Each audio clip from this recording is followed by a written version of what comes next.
What is going on, people? We are almost at the halfway point of August, and since so many people have been sending me messages and asking for my advice to do a proper video on it, I said, hey, why not? Today we're going to be talking about college, and this is really just going to be me giving some tips, advice for new freshmen going into college, people who are interested, who have attended high school and now want to get back into the swing of school, all that stuff.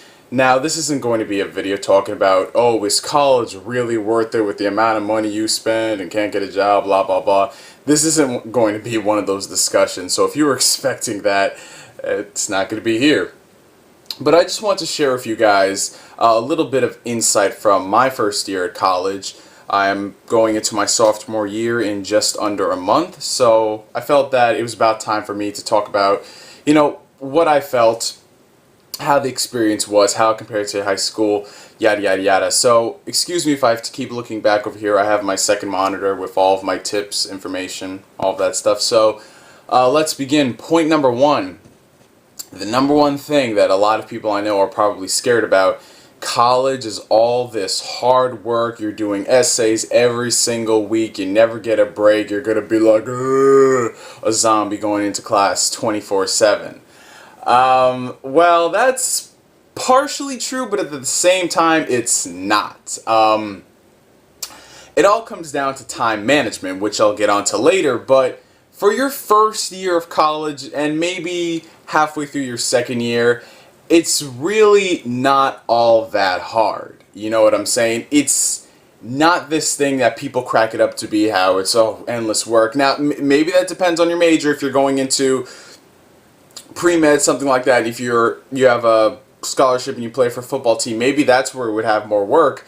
But for the general person going in there, it's just gonna be pretty decent stuff. Just expect what you did in high school, but bump it up a little.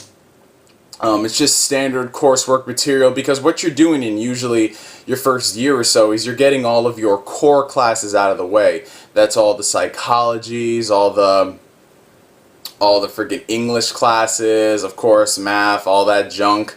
But you really don't start work on your major, well, the majority of people, like I said, until I think your third year, halfway through your second year. I'm not sure. It depends from person to person, from school to school.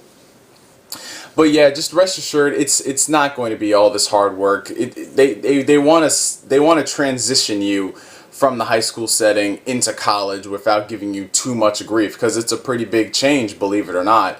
Because, like, you guys know high school, we didn't learn a damn thing in high school. High school was more a social experience than anything else. It was about what to wear to the next event, who you hung out with, yada yada yada, all that BS. People spent more time worrying about what that girl down the hall thought about them as opposed to passing classes. That's just the way it was. You guys know it for a fact. You've been there. And college is like, it is more social, but it's a different kind of social. The friends and the experiences, the people you meet from high school, it's a complete 180. And when I first saw this, I was pretty shocked. I mean, to go from the staple high school with all of that BS, like, wow, these people are so goddamn shallow. And then you go into college and you're like, the person, the popular girl, the valley girl type chick talking like, oh my god, I can't believe this. Can you believe that lady? She would be friends with the mathletes and all those type of people. I think it just goes to show that people do grow up. These people are coming from different towns, different parts of the country, sometimes different parts of the world to attend the school. So they're all in the same boat. Most of them are nervous. They don't know what's going on, and they can't really bring that sort of mentality to this school because it's not going to get them far. I've seen people try to do that, and they end up being the one that everyone just wants to slap across the face. Maybe it's due to that, or maybe just people are growing up.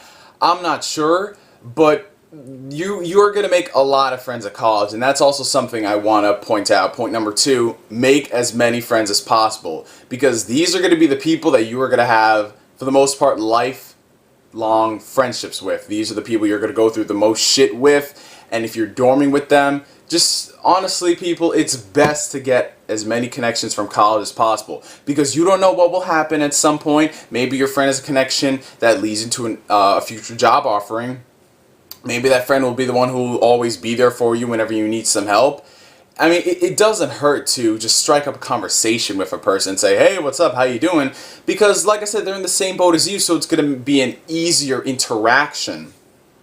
You know? I mean, it's better to show up late to a school event and have another person show up late, so at least you have something to talk to and buddy with. You know what I'm saying? And that is essential, I think, when it comes to the schoolwork department. Because let's say you weren't paying attention in class, or let's say you cut class, let's say you just weren't there physically or emotionally for class. They can be there to help you out. You guys can do the homework together, and to get a hold of them is easy.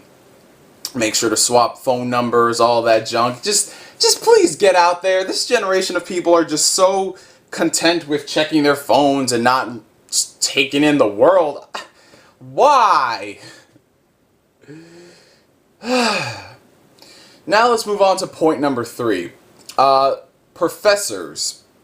Generally the school environment, staff, all of that junk. If you're expecting them to baby you as much as they did in public school, or what I'd say required school, nah, that's not the case. Maybe for your first or second semester, but a level of like, let's just say you have to grow up and take responsibility. The days of the teachers running around the school to find you and tell you that you need to hand in this homework assignment, or them calling you down to the principal's office to have a parent meeting, all that junk, those days are really over. It's all on you, because you don't have to be there. When it comes to public school, you're required to, so you got to go through all that stuff. But for college, nope, you don't have to. So you are here. Honestly, it doesn't matter if your parents said you have to go, you're here voluntarily.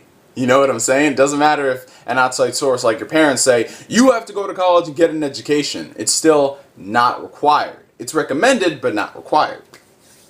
So they are not going to sit here and kiss your feet and say, can you please get in this assignment?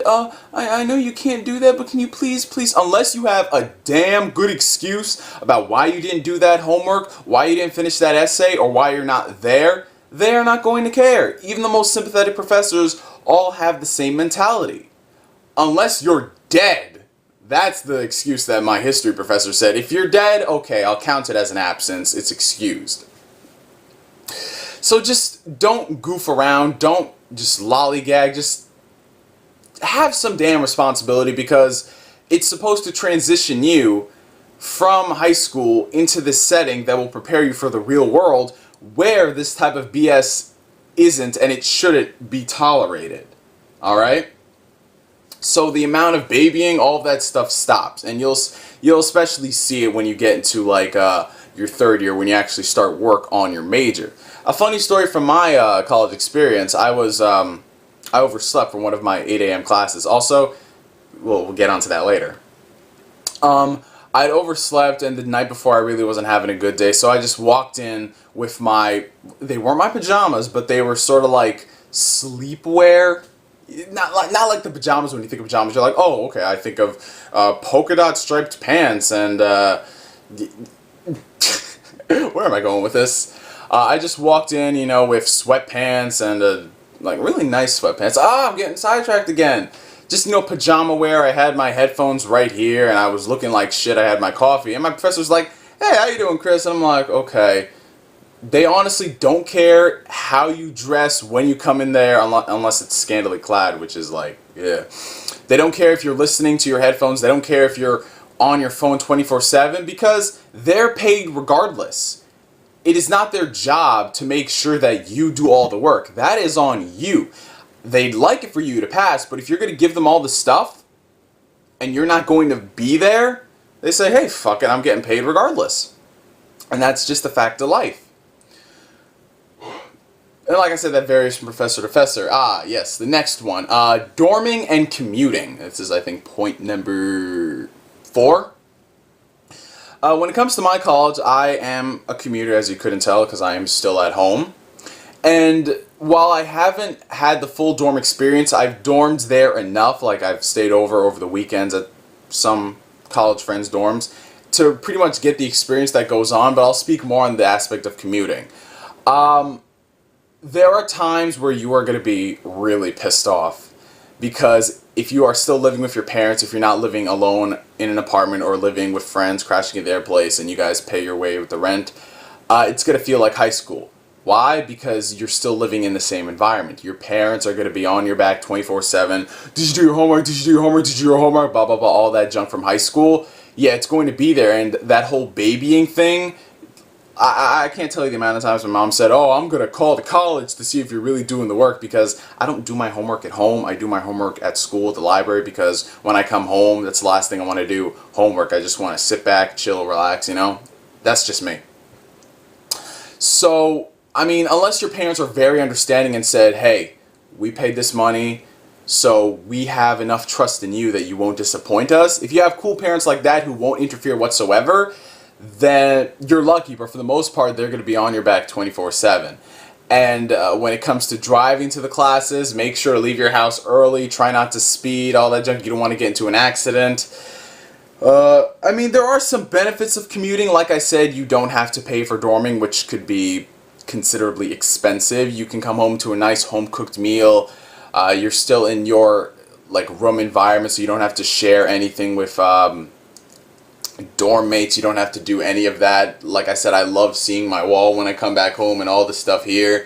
I mean, there are ups and there are downs to commuting / dorming, but it is nice that I do still have my own space in my own room. But on to dorming, make sure to listen to your RAs, who are called the residential assistants, because they don't fuck around. If you are a person who likes to participate in illegal activities,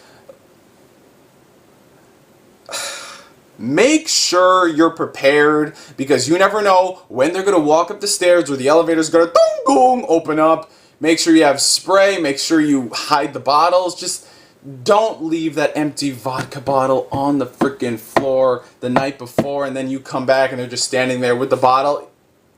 Not even as a container for quarters, dimes, nickels, because you can never know. You never know what'll happen. So don't take that risk. And when dorming, make sure you set down the ground rules with your roommate in the beginning. Now, of course, you're going to be all cool, like, oh, hey, yeah, we're dorming, we're going to the same college, oh my freaking god, whoa! But honestly, if you wait till the end, not the end, but if you wait till it's too late to set down the ground rules, shit is going to happen. A lot of fights have broke out, and people have had to been moved. They have been moved from different housings, from this dorm to halfway across the campus where there'd be another dorm. It's just stuff that is unnecessary. So it's best that you just talk and get to know your roommate and set down the ground rules from the beginning. Make sure that you inform the person when they are going overboard with your boundaries. Like, if you like the room a certain way, like you don't want to walk in and you see all beer bottles, all that junk, make sure to tell them up front, because you don't want to have problems down the road and have them say, well, you didn't tell me beforehand, so I thought you'd be okay with it. Just don't assume. Just tell them up front. Don't be scared. Get out of your shell.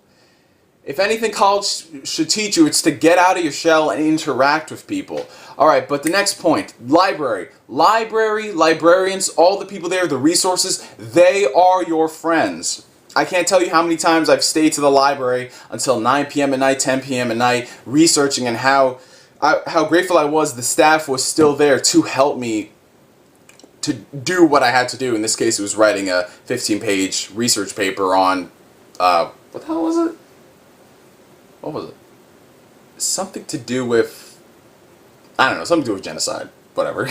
That's not really a topic I should just do this for, but hey, we gotta move along. Like, in recent years, people are like, oh, I don't like going to the library, it's just so boring there, you can't do anything. Just go there, do what you have to do, and get out. The people are there to help you. They're getting paid regardless. So don't be afraid to go up there and ask them for a book, and they can help you get a basic outline for your paper. Also, there are student centers where people are there. They volunteer to help you. Just because you're 18 years old doesn't mean you don't need help from another person. So you have those resources available to you because they're there. They want to help you pass. And in some cases, they're the students who go to the school, upperclassmen who volunteer their time, and they get, of course, extra credit, all that junk. But yeah, if they can help you get through it, it's awesome. I had to get help for freaking, what was it, calculus? And I went and I talked it down with a couple of students, and then I talked to a couple of teachers, different ways to solve said issue, different styles of teaching. But yeah, they're there to help you. The next one, a lot of free time. You are going to have a lot of free time when you go to college, mainly because in college it's not set up like high school where it's like 8 to 3 and you have all your classes there. It's really, you won't see your professor sometimes half the week. Usually it's, I think the standard is 3 times a week. Sometimes it's 2 times. In some cases you'd have 1 3-hour class. And the schedules, they are up to you. You can pick how you want to do them. Personally, I would not schedule any classes at 8 a.m. I wake up around 10 a.m. usually on days, so all of my classes were set up after 10 a.m. unless they were like the only time I could get into that class, it would have to be an 8 a.m. But just do whatever works best for you. Like I said, I'm not too much a morning person. I'm like a mid-morning person, like I said, 10, 11 a.m.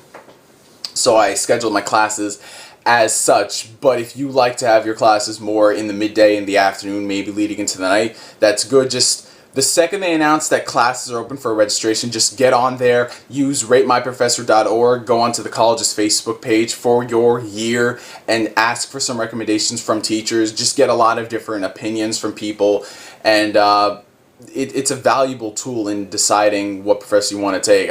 It's helped me countless times before.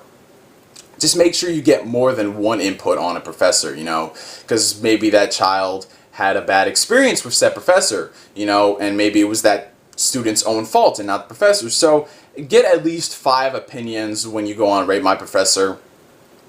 Alright, and with that free time, usually it's going to be spent either, well, in your first year, it's really just going to be spent chilling, socializing with friends, and the other half is going to be studying. That's another thing I gotta say, studying. Study, study, study, study. This isn't like high school where, oh, I can get by since I know this stuff. No. Stop it right there. No, just study. If it's 15, 20 minutes a day, just do it. Just do it. It helps a lot when you see the final test result. Like, wow, that was great. It's because you forget a lot after you take that class, especially if it's a once a week class for 3 hours. Yeah, you're going to forget that stuff the next day. It's like, what? What? What about Descartes? Socrates, huh? Yeah. It's because in high school you usually have these classes every single day for 48 minutes, so it kind of just gets in the back of your head, and when you take a test it's easier. But in college, yeah, a lot of stuff is flowing through your brain, and yeah, this is just a cloth to clean my glasses. I don't know, I'm just playing around with it. A lot of stuff just floats around your brain, so it's easy to forget that stuff. And I know I forgot something that I was supposed to bring up earlier. Probably just gonna leave it at that. The final tip that I want to give to people, I actually remember what it was. Paying for expenses. Yes, college is expensive, believe it or not, but it's not so expensive if you know the tools of the trade. If you're going into college from high school, get as many scholarships as you can. Believe me, I've had scholarships that literally were based on my height. There was this one, I got $1,000 for free just because I was over 6 feet. $1,000, boom, right there. Right there. Alright, so just look around for your scholarships, ask your guidance counselor what scholarships are available. There are some really weird ones out there. Like I said, for my height, $1,000 right there for school. And also, the better you do good in college, I'd say the more scholarships they are willing to offer you. That was my experience. Like, the higher your GPA was, they would give you free money. Well, free money in the sense that your tuition was lowered a bit. Whew, excuse me right there. I should have bought a drink because I'm getting kind of thirsty. So yeah, just get as many scholarships as you can. When looking around for schools, some give you more money than others. That's a factor that you should take in. And the final tip, here we go. This is the last one. The final one is to be safe. College is this open experience. You're going to be learning a lot of things that you never knew about yourself and about others. A lot of people are going to be open. You know what I'm saying? So, make sure in your wallet you have protection. Make sure that you know your limits. Make sure you don't get attached to people.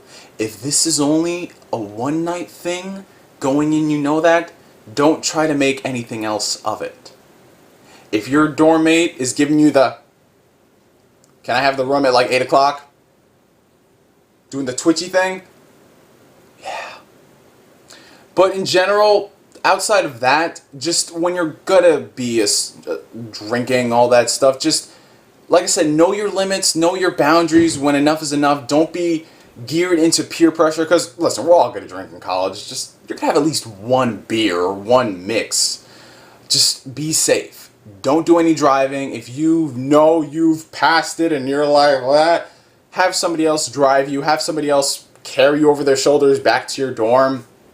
And yeah, always have a buddy when you're going to these house parties that will not drink, because you never know what will happen in college with certain people when others are drunk. You've seen the reports, people getting, you know, raped.